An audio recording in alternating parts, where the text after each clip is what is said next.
Dorit Oliver-Wolff, August 2020, The Story of Zach.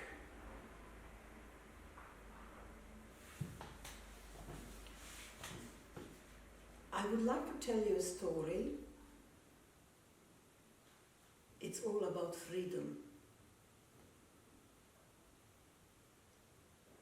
This is a story about Zach and the striped kite.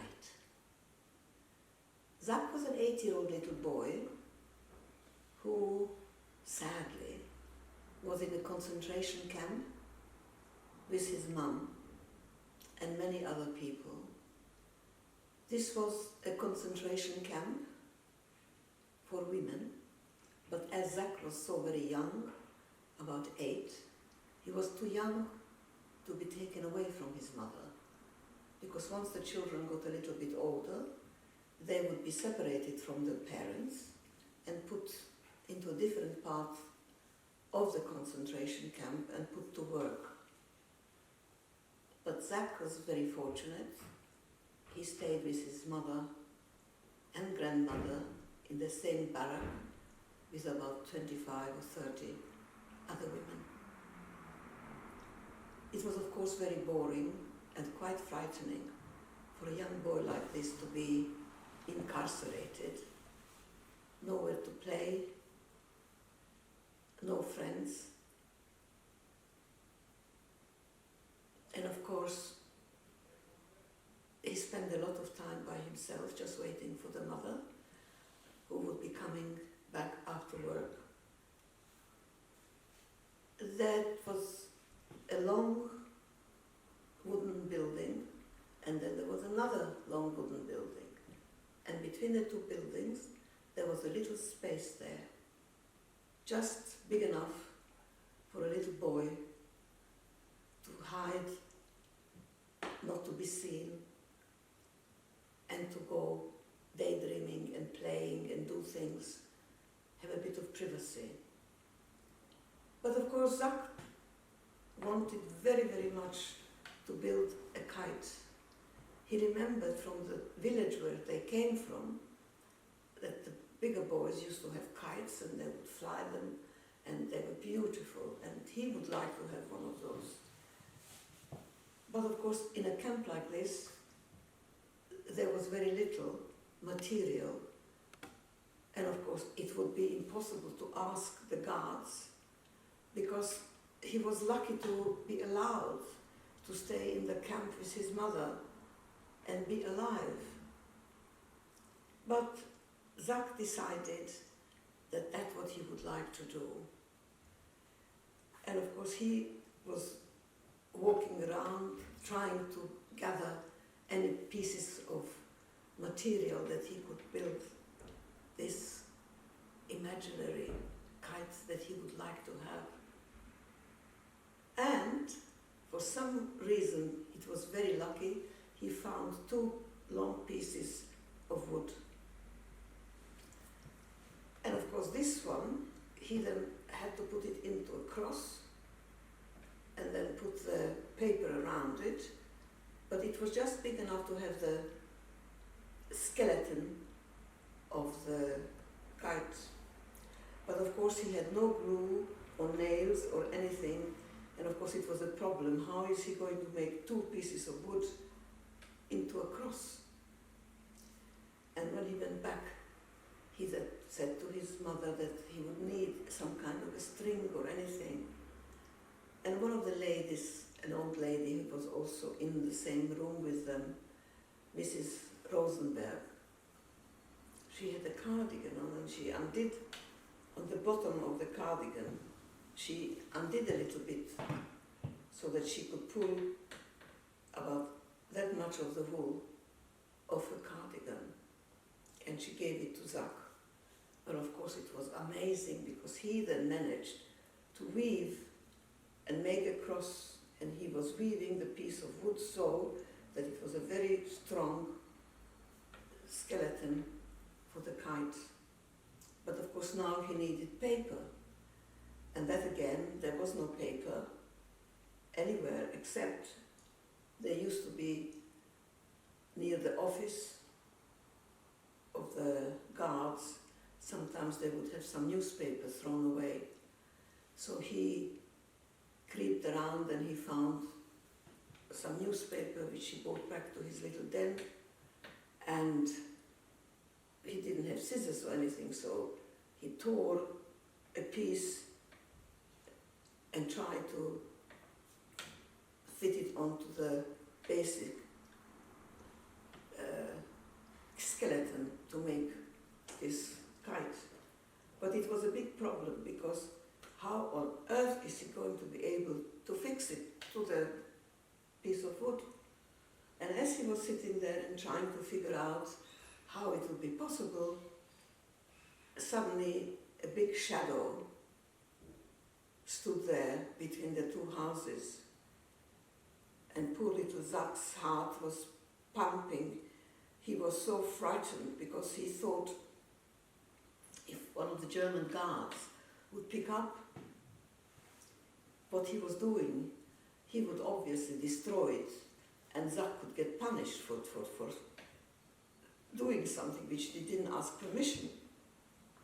But instead of the guard giving him a hard time and telling him off, the guard bent down, crouched down, with a smile, and asked him, "What are you doing here?" And Zach turned to him and showed him, "I am trying to make a kite, but I have nothing. This is all I could find."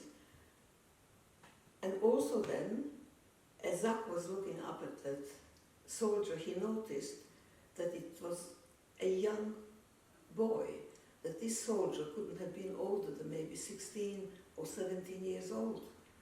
And he smiled and he wasn't angry. And this soldier introduced himself and he said, "My name is Herman." "And you?" He said, "I'm Zach." So Herman said to him, "Well, actually, when I was your age, I used to build a kite, and I had a kite, and it is one of my favorite games. It's my favorite thing to do, to fly a kite." So he said, "I tell you what would you like to have? What do you need?" Well, Zach said, "I would need some paint, because I would like to paint stripes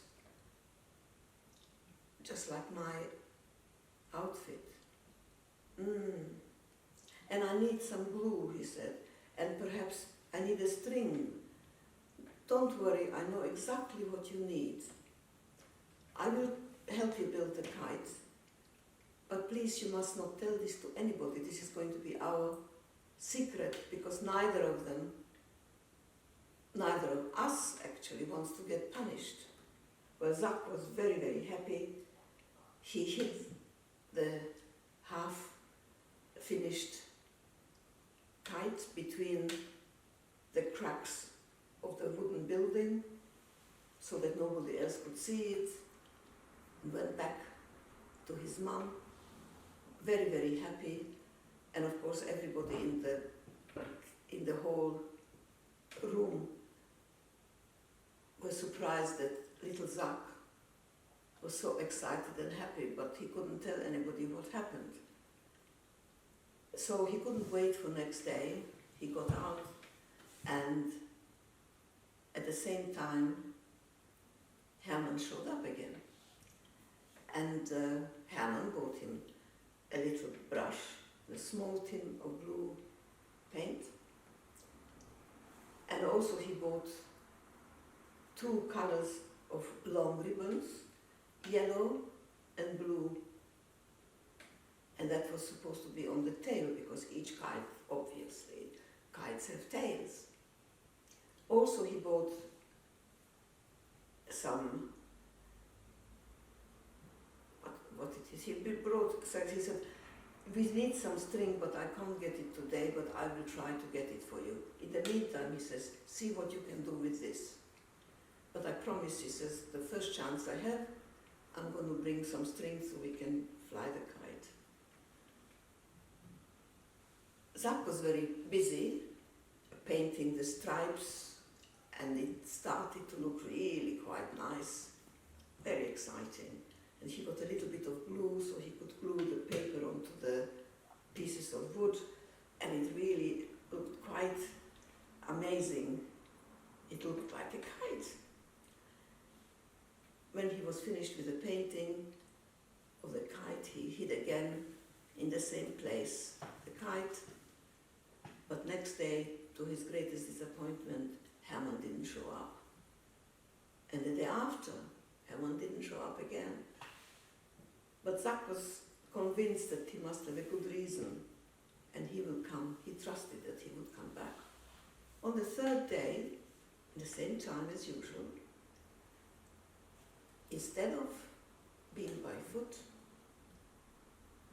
Hermann arrived with a jeep. He came out and told Zach to hop into the back of the jeep and hide with a kite underneath the blanket and keep very still. He did that. The jeep drove off. Zach could see and hear that they were outside the great big barbed wire gates and the bumpy road that the jeep was chugging along. It took about half an hour before they reached the destiny, and then the jeep stopped. Zach got out from underneath the blanket, and there was this amazing field. No trees, no houses, nothing. Just grass and an open field and fresh air and a beautiful breeze. Just nice, not too strong, but just nice. Hermann took charge and fixed the ribbons with a little stapler to the bottom of the kite,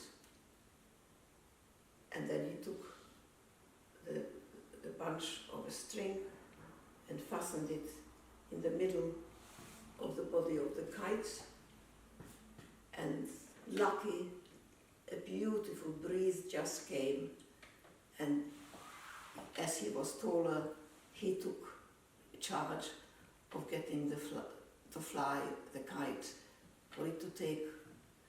As soon as the kite was up, he handed the string to Zach, and they took turns holding the string, and the kite was obviously just the right weight, and it was flying up and down and circles and loop-de-loop, and they were just giggling and running around like two little spring lambs.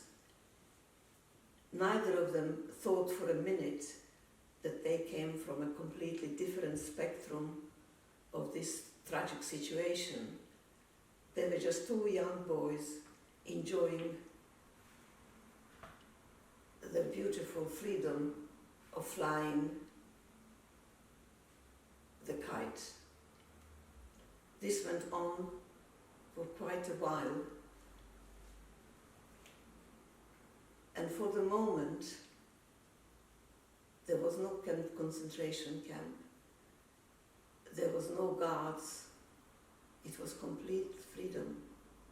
And the three of them, the kite became almost like the third friend. So it was like the three of them, it was not two of them and the kite, it was almost like the three of them for the same purpose. And as the time started to get later and later, the sun was just about sinking over the mountains, and they knew that they had to go back. They just started to reel the kite in when they stopped. They looked at each other without words, none of them said anything. And they stopped reeling the kite in. They were both holding on the string, and simultaneously, as the kite was going higher and higher, they both let the string go. And as if the kite realized realized it, that this is the opportunity to get freedom, it got higher and higher, circled around, and was higher and higher. And then as the two boys just looked at them, it got smaller and smaller until it became like a tiny little dot in the sky. And the two young boys had a tiny little tear, just one little solitary tear trickling down the cheeks. Words were not necessary, but they both felt that that was the right thing to do, because at least one of them got freedom. They both knew that they have to go back, Zach to the concentration camp, and Herman back to being a concentration camp guard. But this afternoon would stay with them for the rest of their life. And they had a very happy feeling to know that one of them got the freedom. They got back into the jeep, smiling at each other without any word. And just as they were nearing the concentration camp, there was a crossroad. In the middle of the crossroad was this pole, and it has two signs like this. One of the signs said concentration camp, and the other side, pointing to the road, village hall. The jeep stopped there, and Herman switched the car off, and he was holding the steering wheel. Little Zach's head popped up, looking and wondering why the jeep has come to a standstill. And then Zach looked at the two signs, camp, village hall. Then same thought must have gone through both of their heads individually. Which way should Herman take them? Should he take the boy back into the camp to a fate completely unknown? Should he go back into the village and try to save the boy somehow, putting his own life at risk? And they stood there for a while, not being able to make a decision. Herman just didn't know what would be the right thing to do. After all, he was only 17. So what would you do? How would you finish the story? It's up to you. Herman couldn't make up his mind what is the right thing to do. So it's up to you to say, what would you do? Would you take Zach back to the concentration camp? Or would you take him into the village? Please, I left some open space here for your answers. Thank you.